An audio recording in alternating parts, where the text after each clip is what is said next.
Magandang tanghali, Luzon, Visayas at Mindanao. Narito na ang nagkakaisa at pinakamalawak na pagbabalita. Sa pangunguna ng Presidential Communications Office na kinabibilangan ng Philippine Information Agency, Philippine News Agency, Presidential Broadcast Service, IBC at PTV. Mula sa IBC 13, ako po si Princess Jordan. Ihahatid ko ang mga komprehensibo at mahalagang balita mula sa iba't ibang bahagi ng bansa. Ito ang Balitang Pambansa. Ngayong tanghali sa Balitang Pambansa. Sa gitna ng patuloy na pag-aalboroto ng Bulkang Kanlaon, pamahalaan tiniyak na sapat ang nakahandang food pack sa mga apektadong pamilya. Ceremonial signing ng Joint Memorandum Circular na nagtutugma sa Board Licensure Examination for Professional Teachers sa Teacher Education Curriculum ng CHED. Pinangunahan ni Pangulong Ferdinand R. Marcos Jr. Kalidad ng pagtuturo ng mga guro, asahan na. Samantala, seguridad sa mga terminal at paliparan, mas hinigpitan pa bilang paghahanda sa inaasahang pagdagsa ng mga biyahero ngayong Semana Santa. Agriculture Department naglaan ng milyong-milyong pisong pondo para sa inilunsad na pasilidad para labanan ang mga sakit sa hayop na nakakaapekto sa poultry at livestock industry ng bansa. At ICT professionals, binigyang pagkilala ng Department of Information and Communications Technology. Benepisyo ng mga kawani, tinaasan. Una sa ating mga balita, pinangunahan ni Pangulong Ferdinand R. Marcos Jr. ang ceremonial signing ng Joint Memorandum Circular na tutugma sa Board Licensure Examination for Professional Teachers sa Teacher Education Curriculum ng CHED. May balitang pambansa si Kenneth Pasyente ng PTV Live. Kenneth? Yes, Princess, napirmahan na nga ang isang Joint Memorandum Circular na makatutulong para mas mapataas pa ang antas ng edukasyon sa bansa.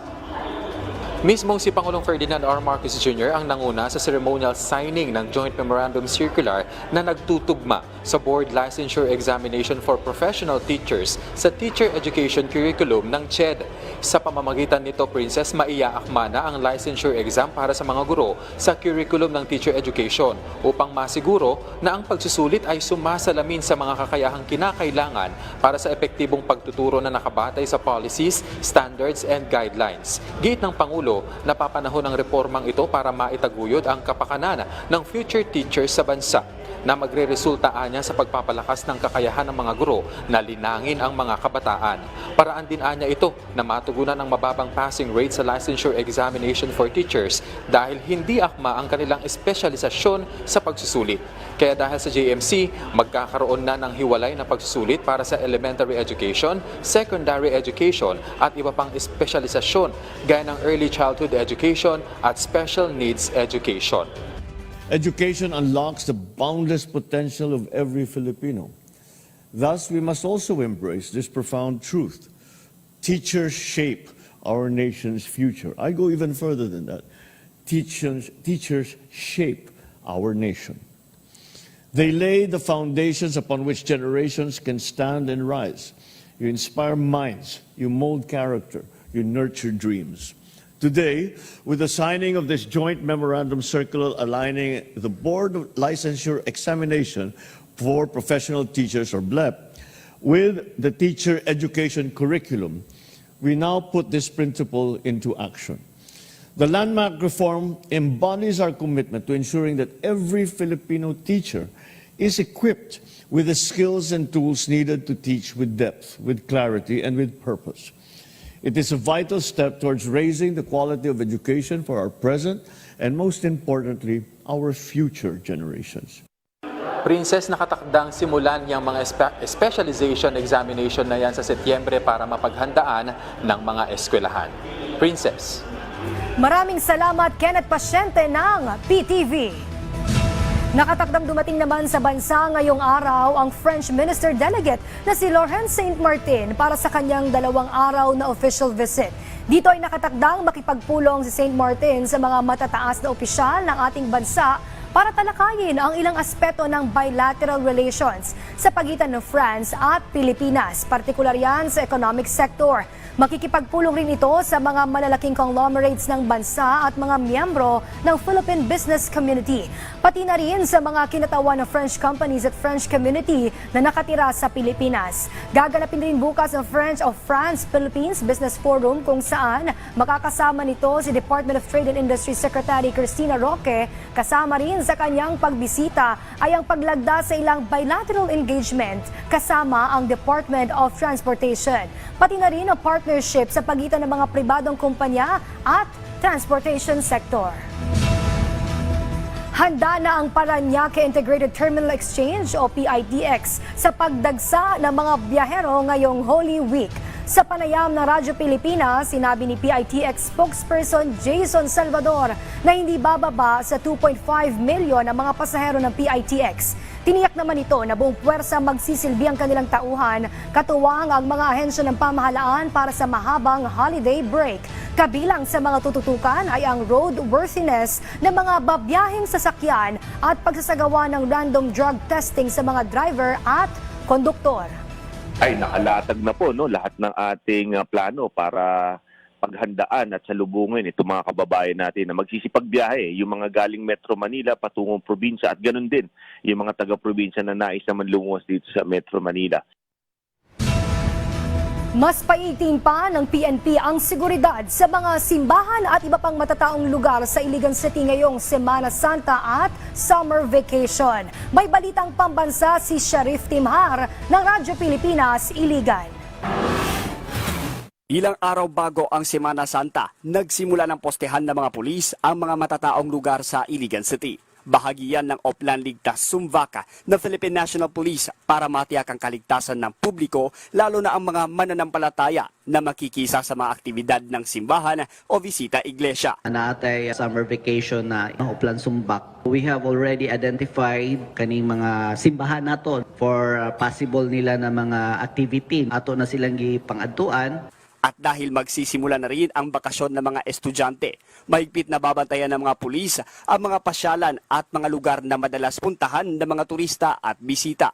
At the same time, mga places of mga recreations nato kanang mga timuga, beaches, and all others na pwede malaagan diri sa Iligan City is ato na pong gi-providean og sakto mga bisita nato, local, foreign, na muani sa itong lugar is safe sila while visiting sa ito ang tourist destination. Sa ngayon, nagsimula ng dumami ang biyahe sa mga terminal ng bus at jeep dito sa Iligan City. Nitong Marso lamang, umabot na sa 9,000 trips ang naitala at inaasahang manadagdagan pa habang papalapit ang Semana Santa. Pakiusap ng mga otoridad at lokal na pamahalaan sa publiko, makipagtulungan sa kanila upang ligtas at mapayapa ang maging paggunita sa Semana Santa. Mula sa PBS Radyo Pilipinas, Iligan, ito si Sharif Timhar para sa Balitang Pambansa. Ilang opisyal ng gobyerno nag-ikot sa mga pasilidad sa loob ng Ninoy Aquino International Airport Terminal 3. Kabilang sa nag-inspeksyon sa paliparan, sina Transportation Secretary Vince Dizon, Migrant Workers Secretary Hans Leo Kakdak, Tourism Secretary Cristina Frasco at ilan pang opisyal ng Bureau of Immigration at Manila International Airport Authority. Ito'y sa harap na rin ang inaasahang dagsa ng mga pasahero sa papalapit na Semana Santa. Dito ay pinuri nila ang mga bagong pasilidad gaya ng OFW lounge, quarters at exclusive immigration lane. Malaking bagayan nila ito para makaiwas sa mahabang pila ang mga OFW. Sa tala ng DMW, umabot na sa 1.2 milyon na OFWs ang natulungan ng lounge. Sa huli, nagpaalala naman si Dizon sa MIAA na ipagpatuloy ang magandang serbisyo alinsunod sa direktiba ni Pangulo Ferdinand R. Marcos Jr. na makapagbigay ng magandang travel experience ang lahat ng mga bumabiyahe sa paliparan sa bansa. Update naman po sa ating lagay ng panahon, 17 lugar sa bansa ang isinailalim sa Danger Heat Index classification dahil sa 42 hanggang 43 degrees Celsius na heat index na posibleng maitala sa mga naturang lugar ngayong araw. Ayon sa Pag-asa, posibleng maitala ang 42 degrees Celsius na heat index sa Ethiaga, Isabela, Subic Bay sa Olongapo City, San Ildefonso sa Bulacan at Cuyo sa Palawan. Gayon din ang posibleng maitala sa Rojas City Capiz, tumanga sa Iloilo o Dumangas sa Iloilo, Panglao International Airport sa Bohol at Katarman sa Northern Samar. 42 degrees Celsius din ang inaasahan sa Dipolog, Zamboanga del Norte, Zamboanga City, Busuan sa Bukidnon, Cotabato, Maguindanao at Butuan City sa Agusan del Norte. Habang 43 degrees Celsius naman ang posibleng maitala sa Dagupan City, Coron, Palawan, San Jose sa Occidental Mindoro at Virac, Catanduanes. Samantala, ang iba pang mga bahagi ng bansa ay nasa ilalim ng Extreme Caution Heat Index kung saan inaasahang papalo sa 33 to 41 degrees Celsius ang mararanasang temperatura. Habang may ilan din na nasa ilalim ng Caution Heat Index range na 27 to 32 degrees Celsius. Sinimulan na ng Department of Public Works and Highways ang rehabilitasyon at pagpapaganda sa National Road na nagkokonekta sa munisipyo ng Bangged at Tayum sa lalawigan ng Abra. Ang rehabilitasyon sa Abra-Kalinga Road ay nararapat dahil marami na itong bitak, butas at baku-bakong bahagi na mapanganib sa mga motorista. Ayon kay DPWH Cordillera Administrative Director Kadafi Tanggol, mahalaga ang hakbang na ito upang matiyak sa mga residente at mga negosyante sa Abra ang benepisyong dulot ng may maayos na daan. Magiging susi din ito ng paglago ng ekonomiya. Ang rehabilitasyon sa Abra-Kalinga Road ay nakaangkla sa bagong Pilipinas program ni Pangulong Ferdinand R. Marcos Jr. na magkaroon ng magandang infrastruktura para sa paglago ng ekonomiya at matiyak ang kaligtasan at kapakanan ng bawat Pilipino. Formal nang inilunsad ng Department of Agriculture ang Vaccine Center Unit sa Center for Transboundary Animal Diseases o CENRAD. I-develop sa nasabing vaccine center ang mga bakuna para maprotektahan ang mga hayop laban sa mga nakahahawang sakit, kagaya na lamang ng African swine fever, foot and mouth disease at avian influenza na malaking banta sa poultry at livestock industry at national food security. Naglaan naman ng 151 million pesos ang DA para sa isang tatlong taong vaccine development. Ayon din kay DA Secretary Francisco Chu Laurel Jr., bagamat may mga bakuna na para sa ASF, AI at FMD sa pandaigdigang merkado, mas epektibo pa rin ang mga locally made vaccines na ginawa gamit ang mga indigenous strain sa pagpigil sa pagkalat ng mga naturang sakit. Binigyang pagkilala ng Department of Information and Communications Technology ang mga ICT professionals sa bansa na itinuturing na pivotal players sa digitalization agenda sa ilalim ng administrasyon ni Pangulo Ferdinand R. Marcos Jr. Ayon kay DICT Secretary Henry Aguda, ipaprioridad nila ang pagpapasa ng Magna Carta para sa mga ID professionals na panukalang batas na naglalayong palakasin ang compensation, mga benepisyo at profesional na pagkilala para yan sa ICT workforce. Binigyan din naman ni Aguda ang kahalagahan ng digital transformation para paghusayin pa ang gobyerno at serbisyo publiko nito. Nakapagtala na ang DSWD na mahigit 83 milyong pisong tulong pinansyal at naipamahagi food and non-food items sa mga apektado ng pag-aalburoto ng Bulkang Kanlaon sa 7 bayan ng Negros Occidental. Si Bernard Susbila ng PIA Negros Occidental para sa Balitang Pambansa. Bernard! DSWD nakapagtala ng mahigit 83 milyong pisong tulong pinansyal at food at non-food items sa mga apektado ng pag-aalburoto ng Bulkang Kanlaon sa 7 bayan sa Negros Occidental. Umabot na sa kabuuang 83,823,000 pesos ang halaga ng tulong na naipaabot ng Department of Social Welfare and Development o DSWD sa mga mamamayang apektado ng patuloy na aktibidad ng Bulkang Kanlaon. Ayon sa report ng Department of Social Welfare and Development Field Office 6 noong Abril 9, nakatanggap ng tulong pinansyal, food packs at non-food items ang 8,031 na mga pamilya o 25,213 na mga individual. 4 na pamilya lamang mula sa La Carlota City ang nadagdag pagkatapos ng explosive eruption noong 8 ng Abril. Ang mga internally displaced persons ay kinabibilangan ng mga residente ng syudad at bayan ng Bago, La Carlota, La Castellana, Moises Padilla, Murcia, Pontevedra at San Carlos. Sa ngayon, mayroong 1,770 na mga pamilya ang nanunuluyan sa 14 na evacuation centers sa Negros Occidental. habang 2,680 na mga pamilya naman ang nasa kalinga ng kanilang mga kaanak o kaibigan.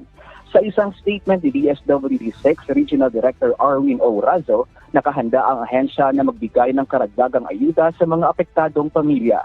Kanya ding binigyang diin na may sapat na supply ng family food packs at non-food items ang DSWD Field Office 6, kabilang ang 154 million pesos na standby fund. Ayon sa La Casellana LGU, matapos ang panibagong pagputok ng bulkan, agarang nagpadala ng karagdagang family food packs ang DSWD Field Office 6 na umabot na sa 2,800 boxes kahapon. Ang bawat pamilya ay nakakatanggap ng 3 food packs sa bawat linggo. Sinisiguro naman ng DSWD na tuloy-tuloy ang tulong para sa mga apektadong pamilya. Sa gitna ng patuloy na aktibidad ng Bulkan Kanlaon, nagpapaalala din ang DSWD sa mga internally displaced persons o IDPs na sumunod sa abiso ng mga otoridad at manatiling alerto sa lahat ng pagkakataon. Mula sa Philippine Information Agency Negros Occidental, Bernard Susbilia para sa Balitang Pabansa. Maraming salamat Bernard Susbilia ng PIA Negros Occidental. Mahigit 50 barangay na nasasakupan ng 6 na syudad at munisipalidad ng Negros Island ang naapektuhan ng ashfall dahil sa pag-aalboroto ng Bulkang Kanlaon. Samantala, wala namang naitalang nasugatan o nadisgrasya dahil sa ashfall. Ayon kay OCD Negros Occidental Director Donato Sarmento III, nananatiling nasa Alert Level 3 ang Bulkang Kanlaon. Mahigit 8,000 individual o nasa 2,000 pamilya na ang nasa loob ng 32 evacuation centers. Kung sakaling itaas pa sa Alert Level 4, maaaring umabot sa 70,000 individual ang maaapektuhan.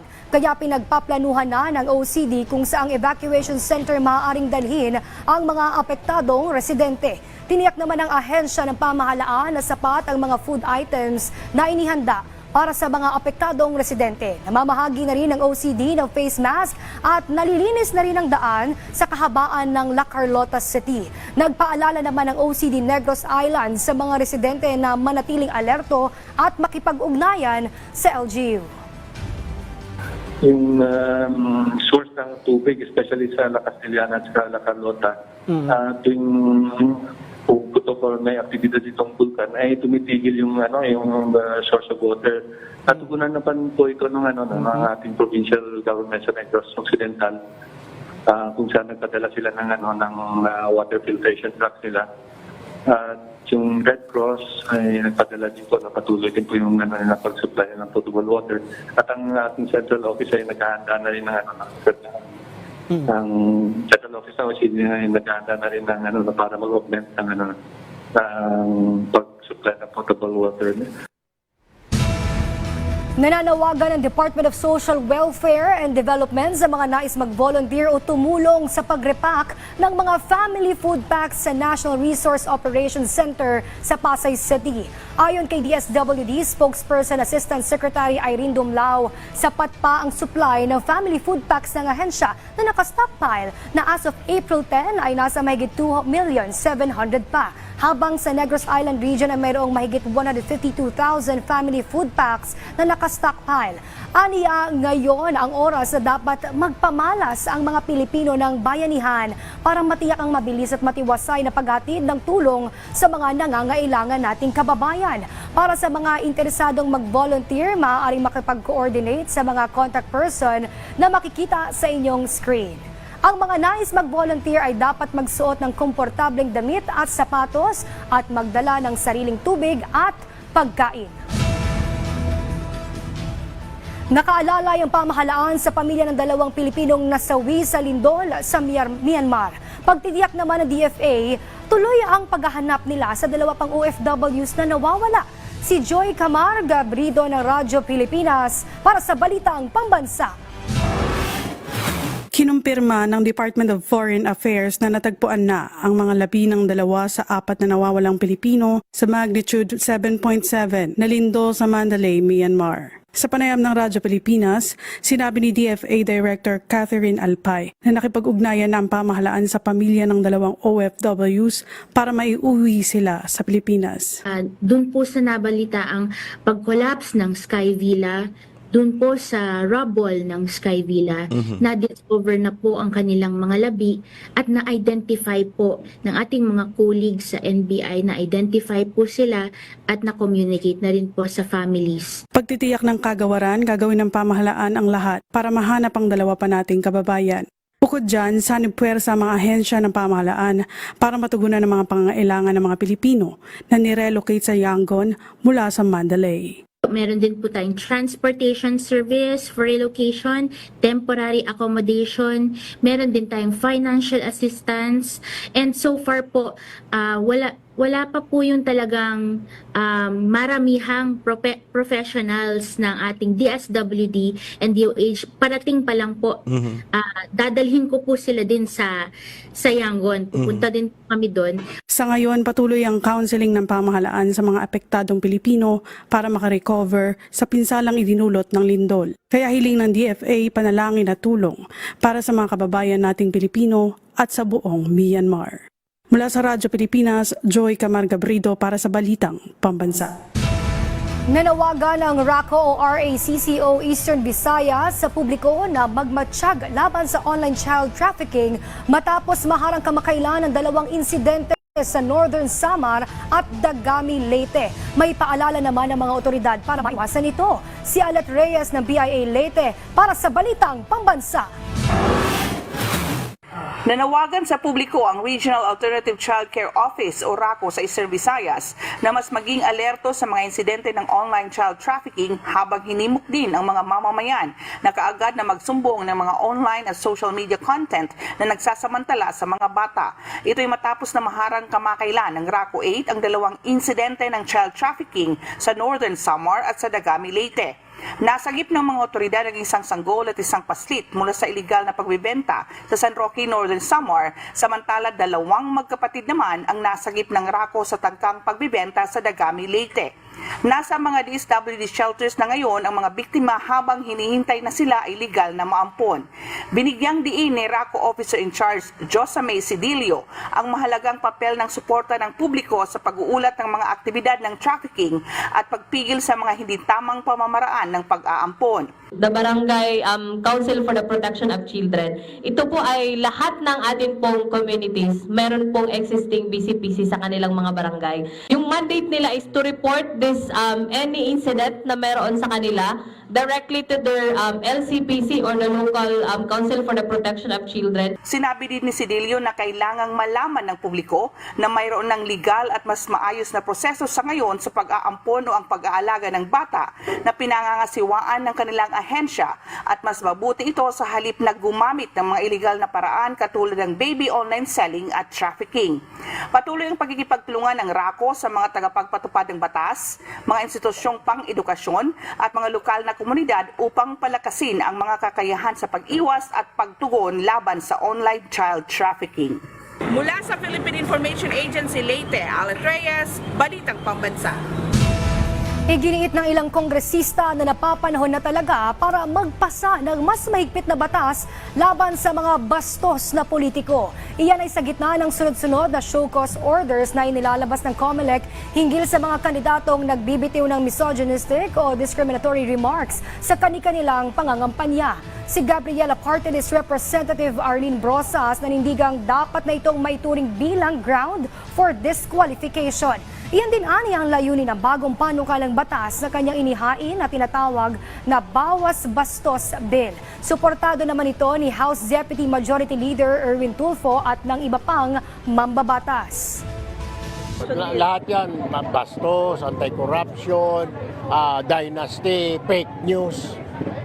Kasi lahat tayo maapektuhan eh. Hindi maganda eh kung nagpapatawa sila. It's not kasi hindi lang naman puro matured ang mga nakikinig sa atin. Sa paligid, kita mo naman may mga bata, di ba? Pag nakita ng mga bata, yun ba dapat ang asal ng politiko? I don't think. Kahit na biro, hindi magandang biro eh. Talagang rampant yung ganitong mga pahayag, no? Lewd remarks, sexist remarks na kumakalat. Actually, yan nga talaga yung gusto naming i-address. Kaya nag-file kami ng bill. Ito ay para sa amendments to the Omnibus Election Code. Kasi gusto nating baguhin talaga, no, yung nananalasa na kultura na ganyan. Libo-libo ang dumarayo tuwing Semana Santa sa Mount Zion Pilgrim Mountain sa Bugalyon, Pangasinan. Taimtim kasi nilang naisasagawa ang Station of the Cross para alalahanin ang paghihirap ng Jesucristo sa krus. Si Roel de Guzman ng Radyo Pilipinas, Dagupan, para sa Balitang Pambansa. Magandang tanawin at tahimik na lugar. Iilan lamang yan sa dahilan kung bakit dinarayo ng mga mananampalataya tuwing Semana Santa ang Mount Zion Pilgrim Mountain sa Bugalyon, Pangasinan. Taimtim kasi nilang naisasagawa rito ang Stations of the Cross kung saan maaari silang magdasal bilang pagpupugay sa daang tinahak ni Jesucristo sa Kalbaryo. Dapat kayo ay spiritually present sapagkat ang Mount Zion ay bulubundukin. So kung hindi ka sanay sa katahimikan lugar, ay hindi ka makakapag-focus. So therefore, ini-invite ko ang lahat na dapat ay spiritually present para maramdaman ko esensya ng Ama, ng Espiritu Santo sa pagdarasal ng Station of the Cross. Bukod sa Via Crucis, sinasadya rin ng libo-libong Katoliko ang imahen ng mahal na Birhen. Gayon din ang kapilya at retreat house na matatagpuan sa bundok. Kaya naman ang lokal na pamahalaan ay nagtatalaga ng mga tour guide rito para gabayan at alalayan ang mga namamanata. Mag-guide po doon sa mga tao na kung saan po yung way ng papuntang Mount Zion. Kasi actually sa Mount Zion meron po kaming way po na papuntang kay Jesus Christ. Tapos yung sa Mama Mary, tapos sa 40th Station, para at least kung napunta po sila doon, madali niya pong makaakyat po yung mga client papuntang mga lugar na pupuntahan po nila. Paalala pa ng LGU, sumunod sa mga panuntunan sa loob ng pilgrimage site upang hindi makaabala sa mga namamanata. Mula sa Radyo Pilipinas, Dagupan, Roel de Guzman para sa Balitang Pambansa. Nagbabala ang ilang doktor na posibleng mauwi sa hoarding disorder ang pagtatago o pag-iimbak ng mga gamit. Si Divine Baguntala ng IBC 13 sa Balitang Pambansa.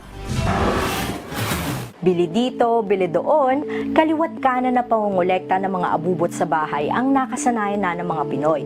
Pero ang ending, natatambak lang dahil halos hindi naman nagagamit. May sentimental value daw kasi. Naku po, baka health condition na yan. Patong-patong na plastic container, papel, kahon, at iba pang kitchenwares ang iniipon ni Nanay Nineng sa kanyang bahay. Ang iba rito, matagal na panahon na niyang nabili. Natutuwa ako kasi siyempre remembrantion, siyempre yung iba napapakinabangan, yung iba hindi na nagagamit kasi may mga bagong gamit na pwedeng magaan lang. Siyempre yung mga durabling bagay noon, ngayon mabilis na lang masira, ganyan. Sagot naman niya kapag may nagsasabing itapon na ang mga gamit. Mukhang hindi kasi parang mahalaga sa buhay natin yung nag-iimbak. Ang ganyang gawain ni Nanay Nineng at ng marami sa atin, posible palang maging hoarding disorder. Ang pinaka-fine line is yung sentiment mismo. So kapag nagkikip ka ng mga bagay na may value sa'yo, so that is sentimentalism. Pero kung very random ito and it causes harm na sa'yo, na nagde-develop na ng mga amag, ng mga peste doon sa loob ng bahay. So, it might be considered as hoarding. Babala naman ni Dr. Nicomedes, ang itinuturing na sentimentalism ay maaari ring mauwi sa hoarding disorder. Bukod dyan, maaari rin itong mamana o kaya naman ay ma-develop kung ang individual ay mayroong anxiety, depression o past trauma. Pero don't worry, mayroong cognitive behavior therapy o kaya ay tamang gamutan para ito ay tugunan. Makatutulong din ang pag-intindi at tiyaga ng mga taong nakapaligid sa kanila. Tulungan natin sila na to classify kung ano yung mga worth keeping and ano yung mga worth na i-discard. As well as we encourage them to undergo psychotherapy talaga. Lahat ng sobra ay may negatibong epekto. Kaya sa kabila ng sentimental value ng mga gamit na itinatabi natin, dapat ay matutunan itong bitiwan, lalo na kung nakakasama na sa kalusugan. Hinay-hinay lang po sa pagtatabi o pangungulekta ng gamit. Mula sa IBC 13, Divine Paguntalan para sa Balitang Pambansa. At dyan po nagtatapos ang 30 minutong ulat sa bawat sulot ng bansa. Samahan nyo kaming muli mamaya alas 6 ng gabi para sa updated at pinalakas pang balitaan. Ito ang pinalawak na puwersa sa pangunguna ng Presidential Communications Office, kabilang ang Philippine Information Agency, Philippine News Agency, Presidential Broadcast Service, IBC at PTV. Mula sa IBC 13, ako po si Princess Jordan, hatid sa inyo ang komprehensibong paghimay sa mahalagang usapin dito lang sa Balitang Pambansa.